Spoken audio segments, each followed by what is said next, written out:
The only other home team to lose over the course of the weekend were the Portland Trail Blazers. Anthony Davis and the Pelicans swept into Portland and came away with the win. The game wasn't as close as the final score indicated. There was a 3 at the end that made it a 2-point victory, but it was a pretty convincing win and a great performance from Davis. Do you think Davis and the Pelicans have a chance to upset the Portland Trail Blazers? Yes, I think it is going to happen. Ooh. Anthony Davis is going to continue to be unstoppable in this series. Not only the points, the rebounds, but people underestimate the fact that he truly is a great defender, and he gets a lot of blocks. He covers a lot of range. He's able to switch out on perimeter players late in the shot clock. He's all over the court, but it's not just about him. How about Drew Holiday, who constantly gets overlooked?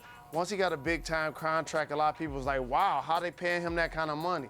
But here's a guy that not only locks up defensively, you saw how he snatched the ball away from Evan Turner late in the game, got a big block, but also he does it on the offensive end, driving to the basket, finishing, and the addition of Rajon Rondo, who has 17 assists, now frees him up to be more of a playmaker, scorer, quasi off ball, and so I think that dynamic is going to continue to be a problem for our good friends that we affectionately call Mama's boys, Dame Lillard, who will get going, C.J. McCollum, they're going to have their moments. You mentioned the Mama's boys. They're too talented not to play well. But we had Dame Lillard was 6 for 23. C.J. McCollum was 7 for 18. It just didn't feel like those two. We feel like those two were going to carry them through this series, but they certainly didn't show up in Game 1. What do they need to change in their approach for Game 2 to be successful?